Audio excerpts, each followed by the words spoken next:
ఓం శ్రీ గురుభ్యో నమః. శ్రీ మాత్రే నమః. మనం గొప్ప దత్తాత్రేయుని ఉపాసకులైన మగ్గిడి వినాయకరావు గారిచే సజ్జన సాంగత్యం చేయడానికి వారి స్వస్థలమైన హైదరాబాద్లోని హయత్ నగర్కి వారి ఇంటికి వచ్చాము. ఈయన ఎందరో మంది భక్తుల యొక్క కోరికలను నెరవేరుస్తూ వారిని ఒక సన్మార్గంలో నడిపిస్తూ దత్తానుగ్రహం పొందడానికి వారికి అన్ని రకాలుగా ఏ విధంగా దత్తుని కృప లభిస్తుందో అని వారికి వివరిస్తూ చెప్తూ ఎందరో మంది శిష్యులను ఆయన సమపరిచించుకున్నారు. ఆయన మాటల్లోని మనం విందాము. ఈరోజు మీ వలన మన ఇంద్రధనస్సు ప్రేక్షకులకు ఇంకా మిగతా వారికి కొన్ని మంచి విషయాలు అన్ని తెలియజేయగలరని మా విన్నపము. మీ బాల్యము మరియు మీ చిన్నతనం నుండి మీరు ఇప్పటి వరకు మీరు ఏమేవైతే స్ట్రగుల్ చేశారు, దత్త ఉపాసన ఎలా జరిగింది, అవన్నీ మాకు వివరించగలరు? అయితే నేను 1946 సంవత్సరం అక్టోబర్ 15వ తేదీ అంటే కార్తీక చతుర్దశి పౌర్ణిమ రోజున జన్మం జరిగింది. మా యొక్క పూర్వీకులందరూ కూడా మా తాతల తండ్రుల నుంచి మా గ్రామం మగ్గిడి గ్రామం నిజామాబాద్ జిల్లాలోని బాల్కొండ అనే మండలంలో ఆ గ్రామం ఉండేది. ఇప్పుడు ఆ పోచంపాడు ప్రాజెక్టు కావడం వలన ఎన్నో గ్రామాలలో మునిగిపోయినాయి కాబట్టి ఇప్పుడు ఆ గ్రామం లేకుండా అయిపోయింది. తర్వాత మా తాత తండ్రులు అక్కడ ఉన్న తర్వాత మా తాతకు 3 కుమారుడు. ఒక పెద్ద ఆయన పేరు నరసింహ సిద్ధాంతి, రెండవ ఆయన పేరు శ్రీరామ శాస్త్రి, తర్వాత 3వ ఆయన పేరు మా నాన్న శ్రీ రాజేశ్వరరావు గారు.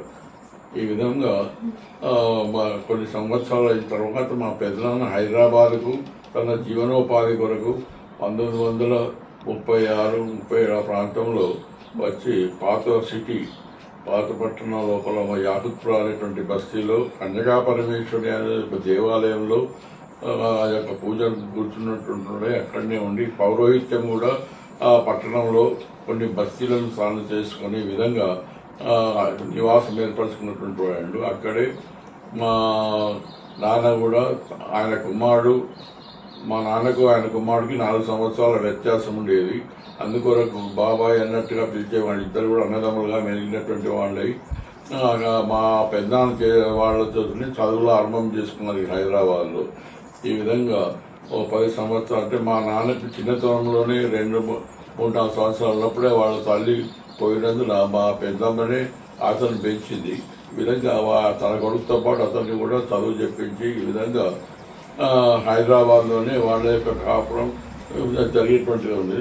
తర్వాత కొన్ని సంవత్సరాల తర్వాత మా నాన్నకు పెళ్లి అనేటువంటి నవీపేటలో ఉన్నటువంటి గోపాల శాస్త్రి గారి కూతురుని మా నాన్నకి ఇవ్వడం వల్ల 1926-27 ప్రాంతంలో పెళ్లి జరిగేటువంటిది.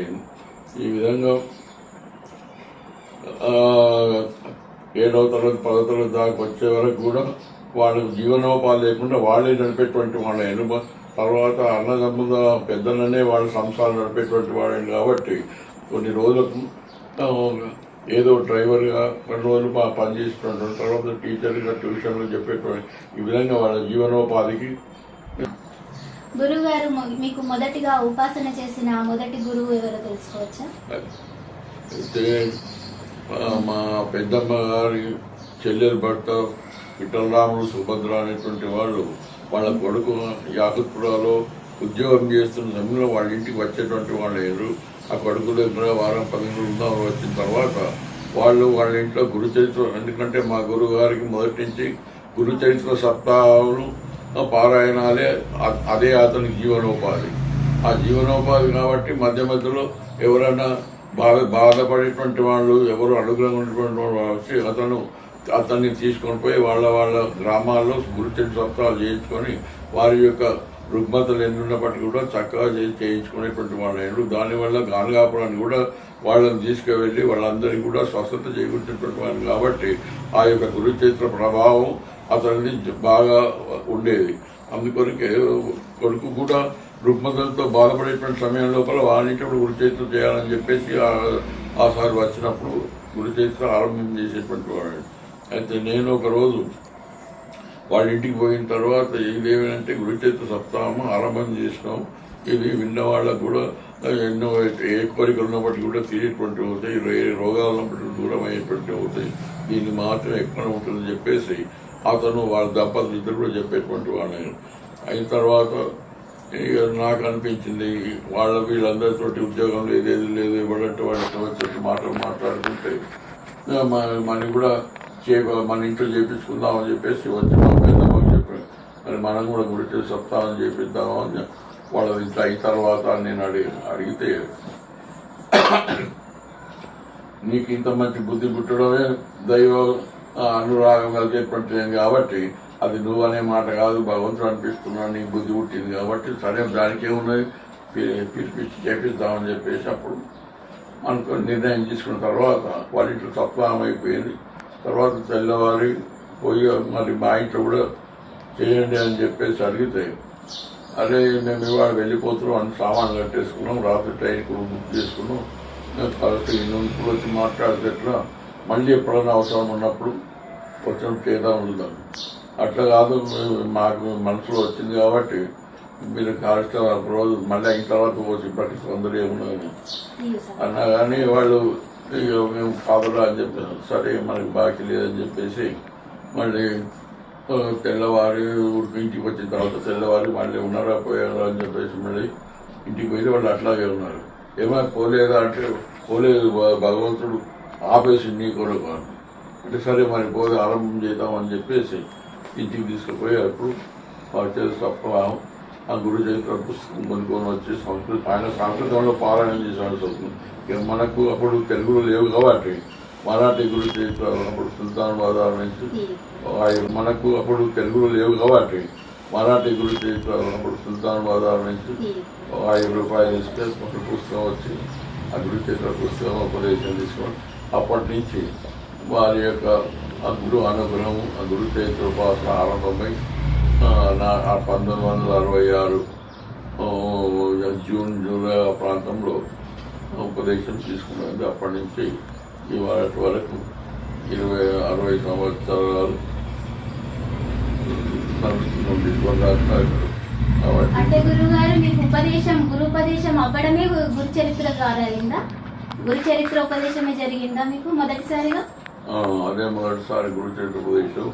తర్వాత ఆయన సత్కారం చేసిన తర్వాత ఆయన చెప్పిన అంటే గురు చరిత్ర రోజు చదువుకోవాలి, ఎప్పుడైనా మధ్యలో సప్తాహం కూడా చేస్తే దాని యొక్క ప్రభావం ఎక్కువ ఉంటుంది. సప్తాహ ప్రభావం వల్ల ఎంత నియమ నిష్టలు జోడించి చేస్తే అంత ఉపదేశం అయిన తర్వాత మంత్రోపదేశం జరిగింది. గ్రంథోపదేశం అయిన తర్వాత మీకు గ్రంథోపదేశం జరిగిన తర్వాత మళ్ళీ ఏవైనా మంత్రోపదేశాలు ఇంకా వేరే గురువులతో ఏవైనా జరిగాయా?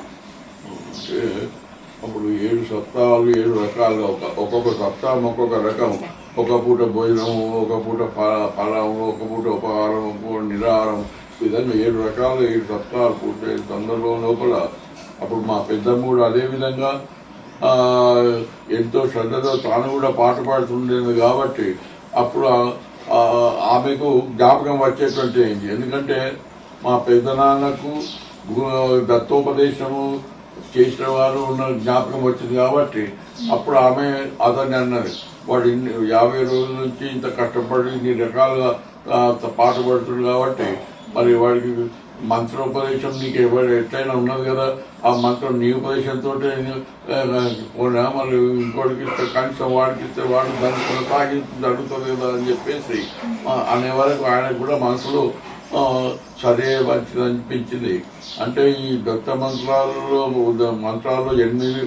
8 రకాల మంత్రాలు ఉండేటువంటివని ఏకాక్షరము, ద్వాదశాక్షరము, అష్టాక్షరము, షోడశాక్షరము, ద్వాదశాక్షరము, తర్వాత వింశతాక్షరం.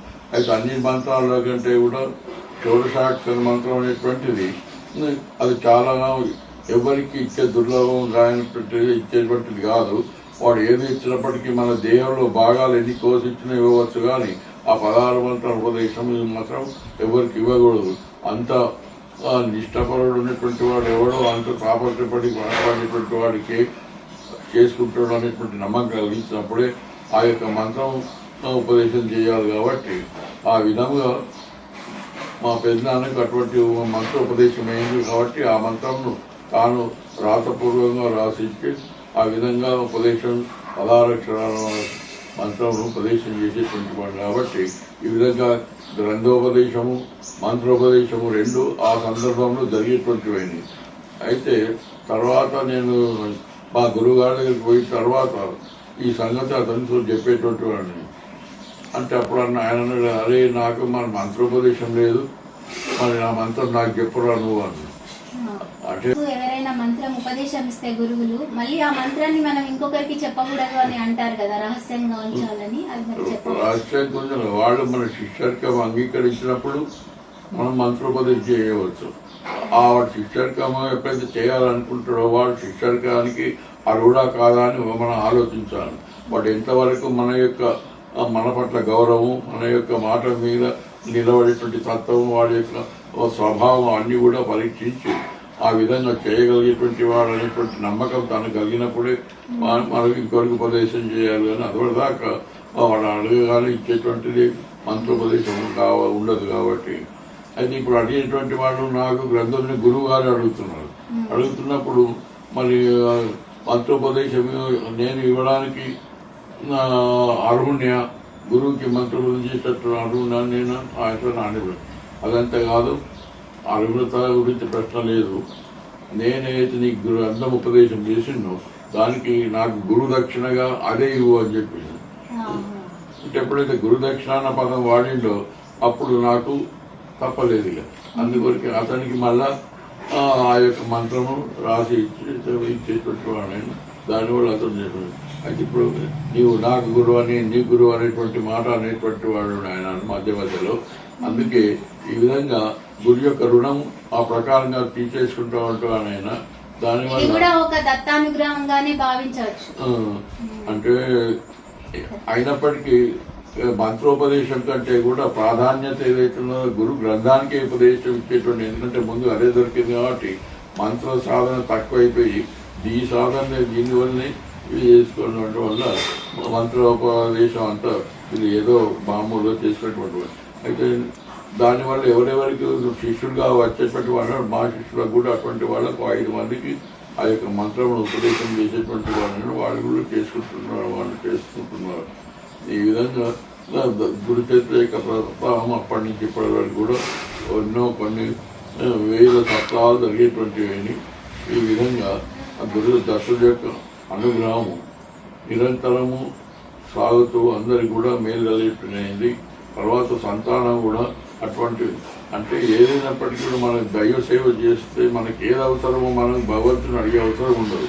అయితే మనకి ఏ అవసరం ఉంటుందో భగవంతుడే గ్రహించి అన్ని కూడా ఏర్పాట్లన్నీ తానే చేసుకోవాలి. అందుకే నాకు పెళ్లి అయినప్పటికీ కూడా పెళ్లి చేసేవాళ్ళు చేయలేదు, చేయని వాళ్ళు భగవంతుడే చేసి ఆ యొక్క పిల్లలు కూడా ఎవరు నీ కరువులో వాళ్ళని నేను ఇష్టపడిన వాళ్ళని కూడా పక్కకు దోసి తానకి ఇష్టమైన దాన్ని పెళ్లి చిన్నదైనప్పటికీ కూడా నీకు ముందు భవిష్యత్తులో ఉపయోగపడేటువంటి నిర్ణయం చేసుకునేటువంటిదై మనకు ఉపయోగం. కానీ అది ఇప్పుడు తెలుస్తుంది, అప్పుడు మాత్రం తెలియలేదు. ఆ విధంగా అన్ని అనుకూల పరిస్థితులు కానీ ప్రభావాలు కానీ ఎన్ని రకాల కష్టాల సంకటాలు ఉన్నప్పటికీ కూడా అవన్నీ కూడా మన మీద ప్రభావం చూపకుండా అసలు అవన్నీ ఉంటాయా అనేటువంటి దాని ప్రకారంగా వాడవుతాడు. ఎప్పటికైనా కానీ ఆ గురు చరిత్ర ఈ విధంగా ప్రతి గురువారం దత్తుడి పైన కీర్తనలు, పాటలు, స్తోత్రాలు ఈ విధంగా జరిగేటువంటి